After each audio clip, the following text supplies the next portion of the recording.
يلا يا بنت المصر، ليه بني ادم يقوم من نومه فيقرر ان هو يسيب رساله زي دي لبني ادم تاني؟ ليه؟ بصيت للرساله، انا ما فهمت انا عملت ايه. انا عملت لها ايه؟ انا لا عمري جبت سيرتك ولا عمري اتكلمت عنك ولا عليكي ولا معاكي. في كام سنه كنا قاعدين انا واتنين صحابي في كافيه قدام الجامعه. اتنين صحابي دول مين؟ واحد اسمه هاني وواحده اسمها جليله، وهو كان صاحبي وقتها، طبعا ما بقاش صاحبي دلوقتي. المهم يعني ان انا شخص مدخن شره. بالمناسبه يا جماعه ادعوا لي بحوار ان بطل تدخين ده، لان والله انا بفكر جديا الفتره دي، بس الموضوع بجد بجد صعب وعايز اراده حديديه لشخص يعني شره تدخين وبيحب التدخين جدا. المهم ان انا قاعد بولع سيجاره وبشرب القهوه، قام هاني ده قام رازعني حته جمله قدام البيت واحنا قاعدين عشان يبان بقى اللي هو الجامد المغوار اللي مفيش منه. قال لنا كده بالظبط بالنص: انا شخص بعقليتي وتفكيري عمري ما اقرب السيجاره دي من بقي. وبصراحه يعني انا مش فاهم عقول الناس اللي بتشرب سجاير دي. انا وقتها سكت وما جاش في بالي غير رد واحد، ومش اللي هو حللت كلامه بقى فهرد عليه رد منطقي، لا انا فعلا ما حسيتش غير ان اقول له الكلمتين دول. قلت له: بص يا هاني، والله العظيم هيجي اليوم اللي هشوفك فيه بعيني حريقه سجاير. قال لي: مستحيل. قلت له: يا عم خلاص يا جامد يا عظمه يا فحل يا فتيق يا فشيخ، اللي مفيش منك اتنين اللي مفيش منك واحد. الايام بينا وعدت الايام وعدت السنين، ومن فتره بسيطه بس الاقي لك جليله بتكلمني وتقول لي: ناصر، انت عرفت ان هاني بيشرب سجاير؟ قلت لها: انا عارف من يوم ما كنا قاعدين في الكافيه الفلاني قدام الجامعه انه هيجي اليوم وهيشرب سجاير. قالت لي: ما انا فاكره، ما انا عشان كده بكلمك مخصوص عشان اقول لك الموضوع ده، انت ازاي كنت عارف من وقتها؟ قلت لها: والله ما اعرف. انا حسيت ان عايز اقول له كده. فيلسوف كده اسمه نيتشه كان بيقول لك ايه: من يفتقرون الى المخالب ظنوا انفسهم انهم طيب القلب. شفتوا القصه دي؟ حطوها على جنب. في واحده بقى كانت صاحبتي جدا برضه في الجامعه، وفي الفتره اللي هي كانت صاحبتي فيها دي كانت بتشوفني بتعرض لظلم كبير جدا في فريق التمثيل بتاعي في الجامعه. كانت بتشوفني وانا بنافس على ادوار في العروض اللي احنا بنقدمها في الكليه بتاعتنا، وكنت بتعرض لظلم كبير جدا في اني ما اخدش الادوار دي. يعني كنت ابقى شاطر جدا في المنافسه على الادوار اللي هنمثلها في المسرحيات بتاعه الكليه وما اخدش الدور في الاخر، المخرج يطلع لي اي سبب. وده يعني الاسباب معروفه في مسرح الجامعه.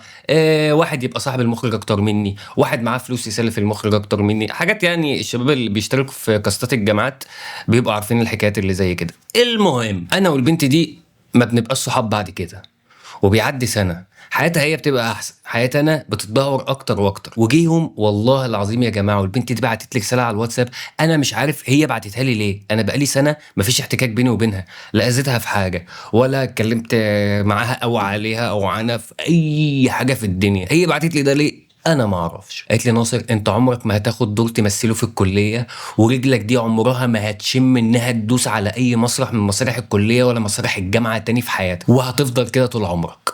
بصيت للرساله، انا ما فهمت انا عملت ايه. انا عملت لها ايه؟ انا لا عمري جبت سيرتك ولا عمري اتكلمت عنك ولا عليكي ولا معاكي. ليه بني ادم يقوم من نومه فيقرر ان هو يسيب رساله زي دي لبني ادم تاني؟ ليه؟ ماشيه يا فهمانه، ماشيه يا قارئه المستقبل، ماشيه يا قارئه الفنجان، ماشيه يا فتيقه، ماشيه يا فشيخه، ماشيه اللي ما فيش منك. وتعدي سنه وتلاقي الكاست بتاع التمثيل بتاع كليتي بيكلمني ويقولوا لي: المخرج عايزك بالاسم ويديني دور البطوله.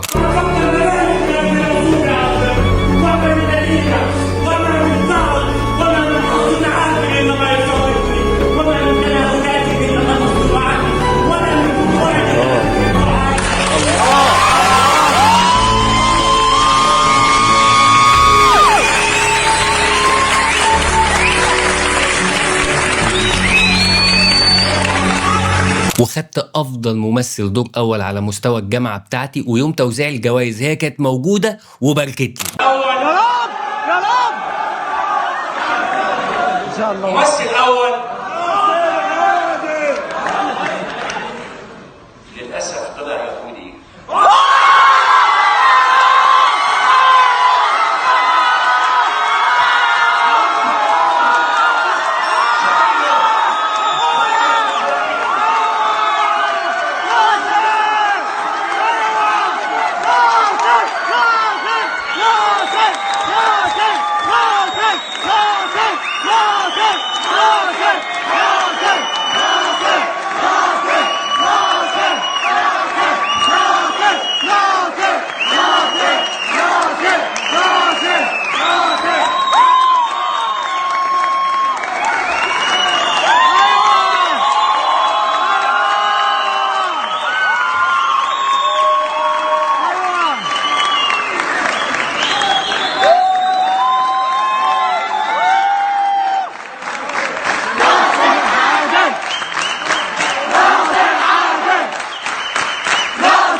شوفوها يا جماعه وهي بتجري ورايا، والله العظيم من كتر الناس اللي بتبارك لي ومش عارفه توصل لي كان نفسي اقول لها وقتها يلا يا بنت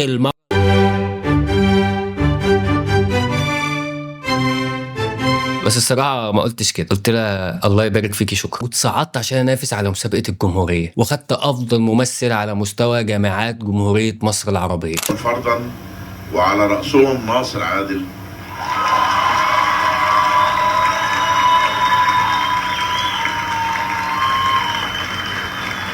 انا بحييك يا ناصر تحيه خاصه جدا، انت ممثل جميل ومبدع، وان شاء الله مستقبلك كبير جدا جدا جدا. انا بقول المجموعه كلها بس عشان شفت بقى القصتين دول هيحصل لك زيهم كتير في حياتك. ليه؟ لان في كتير من الناس بيقعوا في حاجه اسمها الاستعلاء الاخلاقي. ايه الاستعلاء الاخلاقي ده؟ الاستعلاء الاخلاقي ده اللي هو ان احنا نحس ان احنا احسن وافضل من الناس التانية اللي بتعمل ذنوب او اخطاء، وبننسى حاجه مهمه قوي، ان امتناعنا احنا عن الخطا او الذنب اللي غيرنا بيقع فيه ده مش نابع من مبادئنا ولا حاجه، ولكن ببساطه هو ان الذنب او الفعل الغلط ده مش بيمثل لنا احنا اغراء حقيقي او نشأة بيئيه او كيمياء في الدماغ زي استجابه الدوبامين كده. حد تاني ممكن ما يشوفش فيه اغراء ولا حاجه، فده ما يديلكش الحق ان انت تشوف نفسك احسن منه. واخد بالك؟ عايز اقول لك يا عالمي ان انا كمان وقعت في نفس المصيبه دي، وعيدت على ناس كتير في حاجات انا كنت شايفها ان هي ما تستاهلش. انا كنت شايف ان الناس اللي بتزعل زعل شديد دول ناس ممحونين، او يعني بيأفوروا او واقعين في حب الحزن عشان عايزين تعاطف وكده، لحد ما جالي يوم وعرفت يعني ايه وجع نفسي. ولان انا شخص كمان اصلا حساس قوي، فلما اتعرضت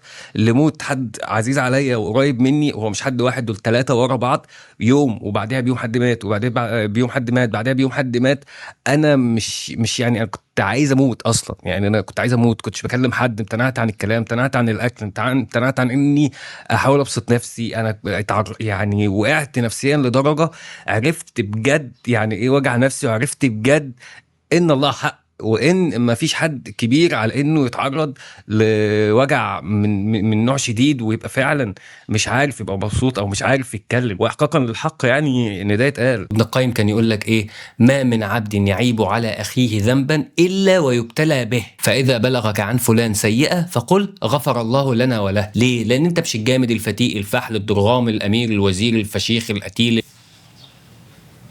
انت ربنا بعدك عن بلاء، انت مش جامد ولا حاجه، ولا هي جموديه فيك ولا جموديه في عقلك ولا جموديه في اي حاجه. انت اترحمت من الحاجه دي عشان ربنا رحمك منها، وعملت الحاجه الحلوه دي عشان ربنا وفقك انك تعمل الحاجه الحلوه دي، لكن انت من غير ربنا انت مش جامد ولا حاجه. انا عايز اقول لك ايه من القصتين دول؟ انا مش عايز اقول لك حاجه. ليه؟ لان انت كبرت دلوقتي وتقدر تستنبط براحتك لنفسك بس يعني، ودي حاجه جت في بالي فقلت اشاركها معاكم يعني. ومش عارف ايه الانتظام اللي انا فيه ده، انا بقيت بصحى الصبح بسم الله ما شاء الله عليا كده وبتكلم معاكم في فيديوهات كده بدون فلتره. قولوا لي حابين نكمل في الفيديوهات دي، اكتبوا لي برضه تحت في الكومنتات. وفي فيديو تاني انا نزلته، ده تاني فيديو انزله في نفس السلسله اللي هي بتكلم فيها براحتي معاكم دي. واستنوا ان شاء الله قريب برنامج بجهزه ليكم اسمه الستاره، واستنوا كمان على طول بعدين ان شاء الله مسلسل بين العصرين، وده مسلسل عن مسافر عبر الزمن. هتوحشوني لحد الفيديو الجاي. المهم يعني ما تنساش تتفاعل مع الفيديو ولا القناه عشان انت بتنسى يا عالمي، بتنسى تعمل لايك، بتنسى تعمل كومنت، بتنسى تعمل شير للفيديو ده مع حد من صحابك لو شايف يعني ان الفيديو بتاع النهارده ده ممكن يفيده في حاجه. تنسى تشوف اول فيديو من السلسله دي اللي هو الفيديو اللي فات على طول، وبتنسى تكتب لي في الكومنتات لو حصل لك مواقف شبه اللي قلناها النهارده دي. المهم يعني ما اطولش عليكم،